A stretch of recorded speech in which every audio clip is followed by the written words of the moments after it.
আসসালামু আলাইকুম। সংবাদে আপনাদের সবাইকে স্বাগত জানাচ্ছি। আমি ফিরোজ তোহা। শুরুতেই সংবাদ শিরোনাম জানিয়ে দেব এই মুহূর্তে হাতে পাওয়া সর্বশেষ গুরুত্বপূর্ণ আপডেট বাংলা সংবাদ। শুরুতেই থাকছে ডিবি কার্যালয়ে সেনাবাহিনীর অভিযান, টাকা উদ্ধার।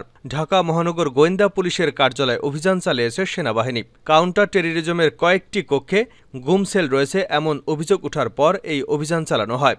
বুধবার বিকেলে সেনাবাহিনীর সদস্যরা সেখানে প্রবেশ করেন। এ সময় ভুক্তভোগী পরিবারের সদস্যরাও সেখানেই ছিলেন। তবে সেই কক্ষগুলো থেকে এখন পর্যন্ত কাউকে উদ্ধার করা হয়েছে কিনা সে বিষয়ে নিশ্চিত তথ্য পাওয়া যায়নি। তবে সেনাবাহিনীর অভিযানে ডিবির অফিস থেকে ১৩ লাখ টাকা উদ্ধার করা হয়েছে এবং এখানে অসংখ্য গুম সেলের সন্ধান পাওয়া গেছে। এবারে জানাবো ছাত্র জনতার সফল অভ্যুত্থানের বিরুদ্ধে ষড়যন্ত্র বন্ধ করতে হবে। ছাত্র জনতার সফল অভ্যুত্থানের বিরুদ্ধে ষড়যন্ত্র বন্ধ করার দাবি জানিয়েছেন আমার বাংলাদেশ পার্টির সদস্য সচিব মুজিবুর রহমান মঞ্জু। জানাবো রাষ্ট্রপতি মোহাম্মদ শাহাবুদ্দিনের সঙ্গে সাক্ষাৎ করেছেন বাংলাদেশ জাতীয় পার্টির বিজেপি নেতারা। বুধবার রাতে দলটির চেয়ারম্যান ব্যারিস্টার আন্দালিব রহমান পার্থ ও মহাসচিব আব্দুল মতিন সাউদ বঙ্গভবনে যান। পার্থ বলেন, আমার কথার মধ্যে যেটা প্রাধান্য পেয়েছে, the violence must stop.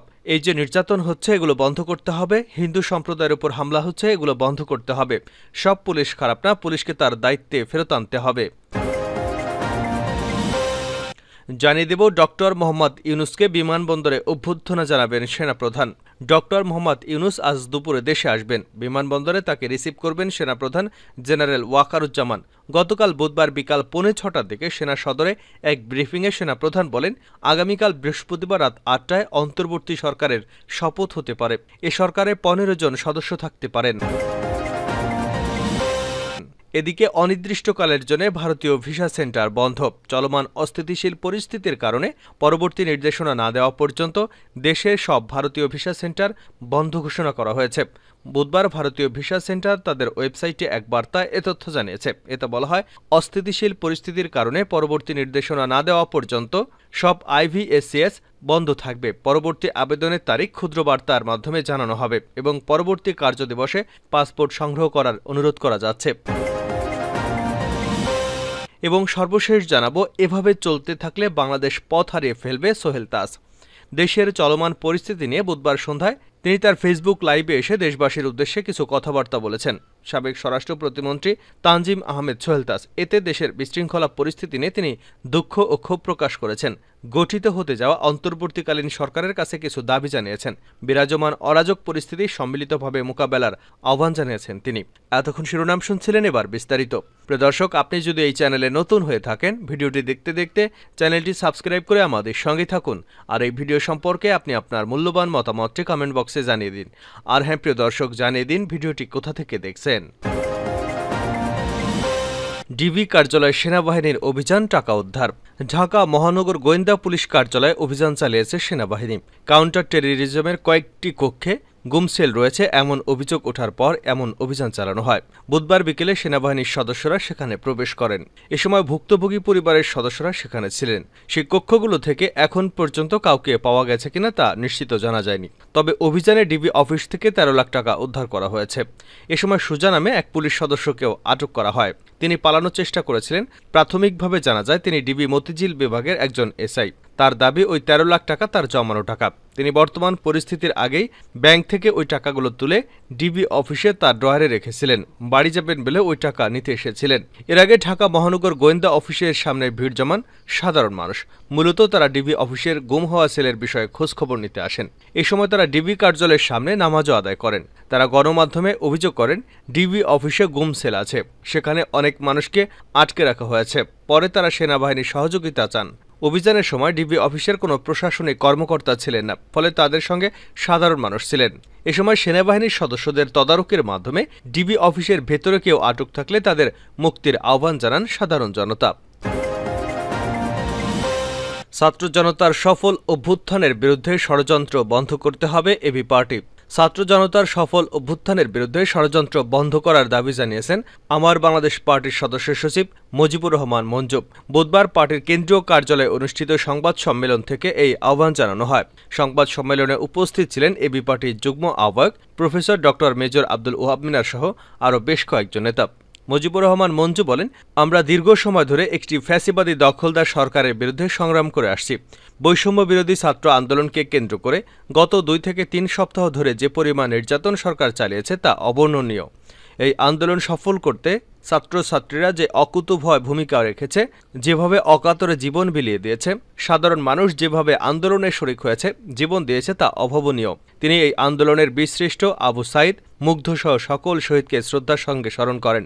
Mujibur Rahman Manju বলেন, আমরা শেখ হাসিনাকে বলেছিলাম সঠিক পথে চলেন, রাজনৈতিক দলগুলোকে নিঃশেষ করবেন না। তিনি শোনেননি। তিনি বলেছেন শেখ হাসিনা পালায় না। আজ তিনি ঠিকই আওয়ামী লীগের সকল নেতাকর্মীকে ফেলে পালিয়ে গেছেন। কোথায় পালালেন?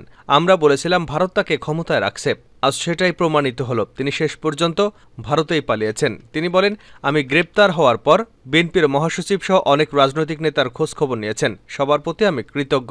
তিনি সেনাবাহিনীর প্রতি কৃতজ্ঞতা প্রকাশ করে বলেন, আমাদের গর্বের সেনাবাহিনী শেষ পর্যন্ত দেশবাসীর পক্ষ নিয়েছে, স্বৈরাচারের দোসর হয়নি।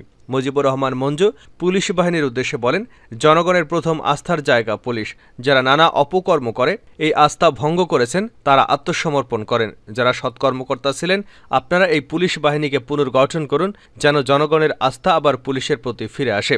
মঞ্জু অন্তর্বর্তীকালীন সরকারের প্রধান হিসেবে ডক্টর ইউনূসের প্রতি পূর্ণ সংহতি জানিয়ে বলেন, এ সরকার গঠিত হলে এবি পার্টির আন্তরিকতার সঙ্গে তাদের গঠনমূলক সকল কাজে সার্বিক সহযোগিতা করবে। তিনি বাংলাদেশের উন্নয়নের অংশীদারের প্রতি বাংলাদেশের উন্নয়নের পাশে থাকার অনুরোধ জানান। তিনি ভারতের বিবেকবান জনগণকে এই ছাত্র জনতার আন্দোলনের প্রতি সমর্থনের জন্য কৃতজ্ঞতা জানিয়ে বলেন, ভারত আমাদের সবচেয়ে নিকটতম প্রতিবেশী, কিন্তু আমাদের দুর্ভাগ্য ভারতের সরকার আমাদের জনগণের সঙ্গে সম্পর্ক না করে একটি ব্যক্তিকেন্দ্রিক সম্পর্কে জড়িয়েছে। এমনকি ভারত একজন খুনি শাসককে আশ্রয় দিয়েছে। এটা তাদের ভুল নীতি। আমরা আশা করব ভারত বাংলাদেশের জনগণের সঙ্গে বন্ধুত্ব গড়ে তুলবে।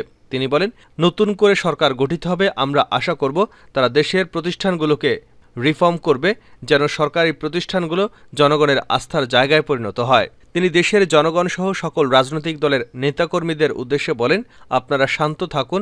আমরা আর একটিও মৃত্যু দেখতে চাই না। বিজয় অর্জনের পর তাদের রক্ষা করতে হবে। বিজয়কে ধ্বংস করে এমন কোনো কাজ আপনারা করবেন না। আওয়ামী লীগ নেতাকর্মীদের উদ্দেশ্যে তিনি বলেন, আপনাদের নেত্রী পালিয়ে গেছে, কিন্তু আমরা দেশে আছি। যারা অপরাধ করেনি তারা সমস্যা মনে করলে, নিরাপত্তাহীনতায় ভুগলে আমাদের জানান। আমরা সর্বোচ্চ চেষ্টা করব তাদের নিরাপত্তা দেওয়ার। দ্য ভায়োলেন্স মাস্ট স্টপ রাষ্ট্রপতিকে পার্থ।